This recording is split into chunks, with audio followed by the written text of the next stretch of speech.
Today on Airborne, GAMA says it's time to settle the nation's budget crisis. The Blues welcome a new #1 angel. And a familiar name in sport aviation is making a comeback.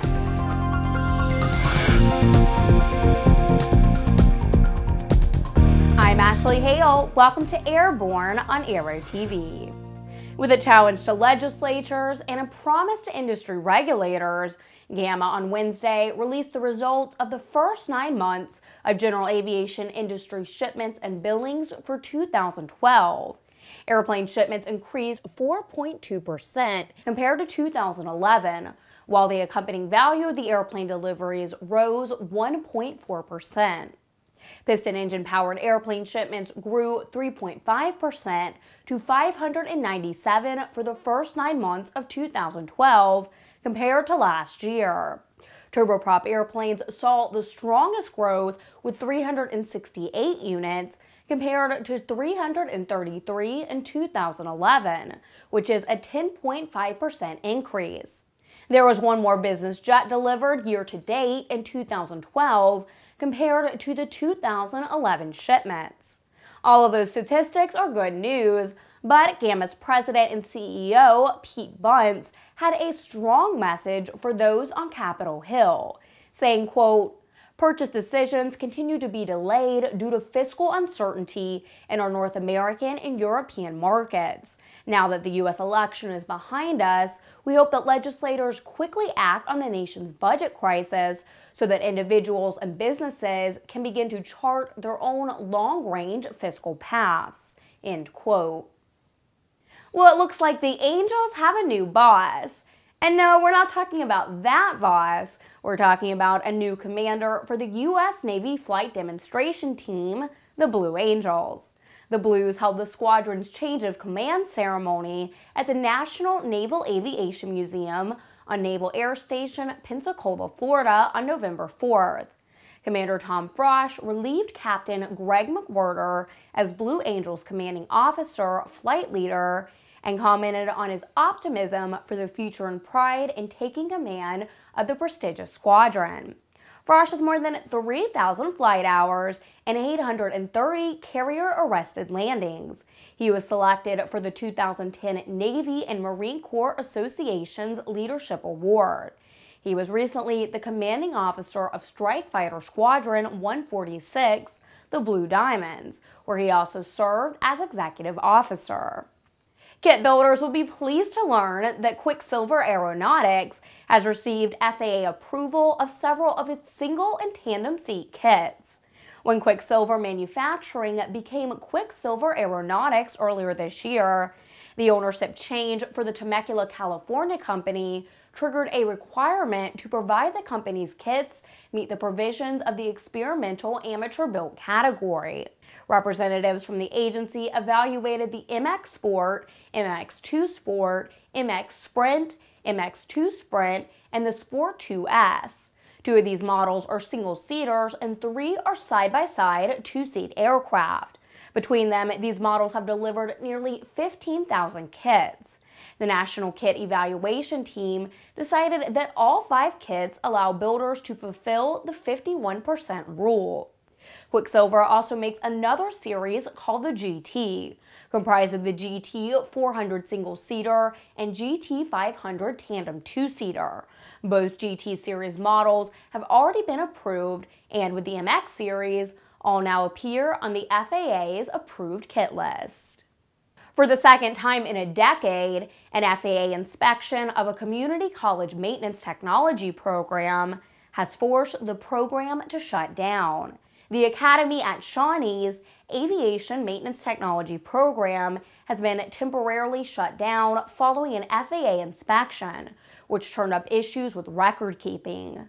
The program coordinator has been removed by the Jefferson Community and Technical College and Jefferson County, Kentucky Public Schools, but he is still considered an employee of the school system.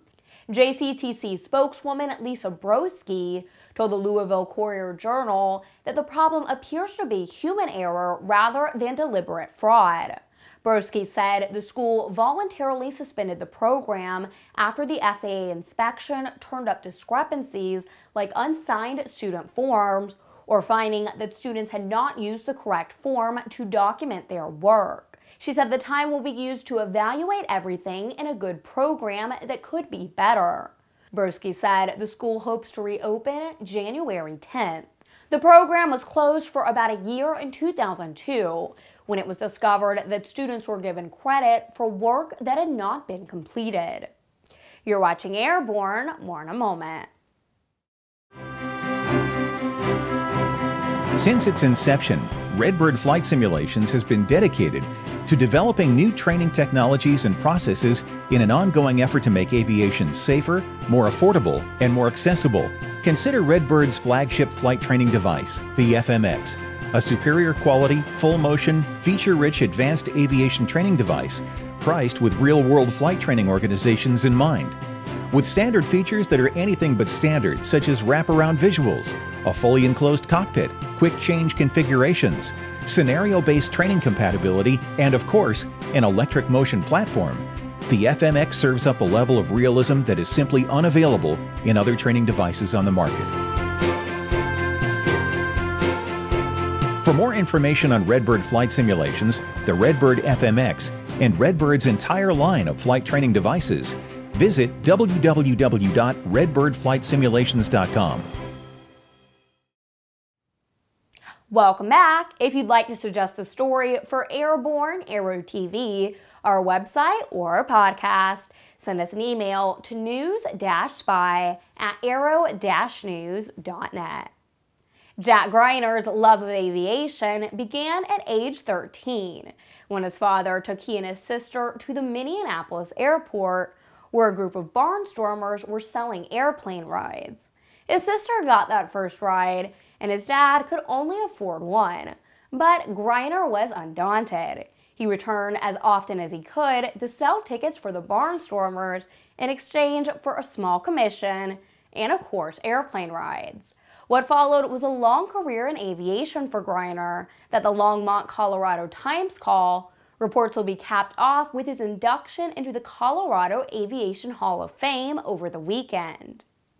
He's a member of the Antique Aircraft Association of Colorado and still flies his 1946 Taylorcraft. He's restored 11 antique airplanes and built 3 others from scratch. Greiner, who turns 92 in December, admits he's slowing down a bit when it comes to flying. Jim Sutton, the president of the Antique Aircraft Association of Colorado, called Greiner a living legend who inspires young people to pursue a career in aviation. Workers in management at Bombardier are going back to the negotiations table. Federal Mediation and Consolation Service Director George H. Cohen issued the following statement last Friday regarding the current work stoppage involving Bombardier Learjet and the International Association of Machinists and Aerospace Workers, Local 639 in Wichita, Kansas.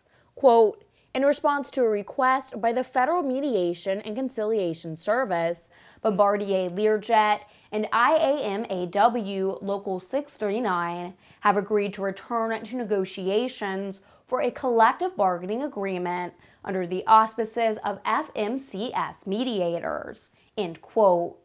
Workers walked off the job October 8th at Bombardier after 79% of its members voted in favor of a strike. Just over the horizon from Bombardier, labor relations are a bit better, as Horizon Air and the International Brotherhood of Teamsters announced Friday they have reached a tentative agreement to extend the current contract for the carrier's 610 pilots for 6 years. Gene Hahn, Horizon Air's Senior Vice President of Operations, says, quote, this tentative agreement provides greater certainty to our airline and our pilots on a wage structure for the next 6 years. The proposed contract also recognizes our pilots' contribution to Horizon's success and better positions us for growth through productivity enhancements, end quote. A ratification vote by union members is expected to be completed by mid-December. If ratified, the new contract would become amendable on December 14, 2018. It's time for this week's barnstorming commentary. And to no one's surprise, our editor-in-chief, Jim Campbell, has some post-election thoughts to share.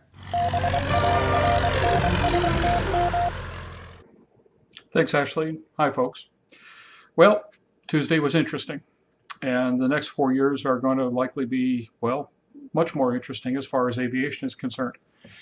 We've gotten hit from both sides of the aisle on this. We were not tough enough on President Obama. We were too tough on President Obama. We're obviously liberal idiots, or we're obviously conservative idiots, depending on what subject we're covering at one time or another. And the plain fact of the matter is this. This is not the president I would have voted for and did not. A lot of people in aviation did not think so either. My reasons are whatever. I do not think this administration has been good for aviation. There are things that I think it did right and things I thought it did wrong. But from a purely aviation standpoint, this was not an administration that really valued aviation. Okay, that's life. This is the cards we have been dealt. It is up to aviation at this point to quit belly aching and do something about it. We will be fighting to prove our viability. We will be fighting to prove our worth. We will be fighting to prove that we are a uniquely American pursuit, personally and professionally. And the fact of the matter is that politicians are nothing but creatures of public opinion. If we can affect opinion, if we can make a better case for ourselves, aviation will fare better. Got my thinking cap on. A lot of other people have their thinking cap on. I would like to hear from you as to what you think will happen to aviation in the next 4 years. We'll be telling you a couple of things we're learning and some of the responses we have to questions we put to the readership on Tuesday. But in the meantime, simply this. What happens to aviation from here on out is not that much a factor of what Washington does to us, but how we present ourselves to the world and focus on crafting a message that even Washington can't ignore. This means the leadership we have is going to be more important than ever before, and we'll be getting into that a whole lot in the not-too-distant future. Meantime, think about it. For the Aero-News Network, Aero-TV, and of course Airborne, I'm Jim Campbell, and we're going to all do the best that we can. Finally, today on Airborne, a pilot who ditched his airplane in the Gulf of Mexico off the coast of Louisiana had the presence of mind to grab his iPad as he was getting out of the sinking plane. While floating in the water with the person who had been his passenger, he made a 1-minute, 22-second video with the device, which he said he didn't think anyone would ever see. Pilot T.R. Wright said making the video was just a way to pass the time. The pair were eventually rescued by the Coast Guard after about 3 hours in the water. But Wright is also the founder of an organization and charity called Around the World for Life, which has a mission of getting kids interested in aviation and improving the quality of life for children with cancer and other diseases. He wants to fly around the world, but losing his airplane in the water was obviously a setback. Still, he plans to make that trip. The campaign got a boost Saturday when LifeProof, the company that made the case which protected Wright's iPad from the water as they floated in the Gulf of Mexico, has made a $25,000 donation to Wright's charity. Get comprehensive, real-time, 24/7 coverage of the latest aviation and aerospace stories anytime at Aero-News.net. I'm Ashley Hale, thanks for watching, and we'll see you next week.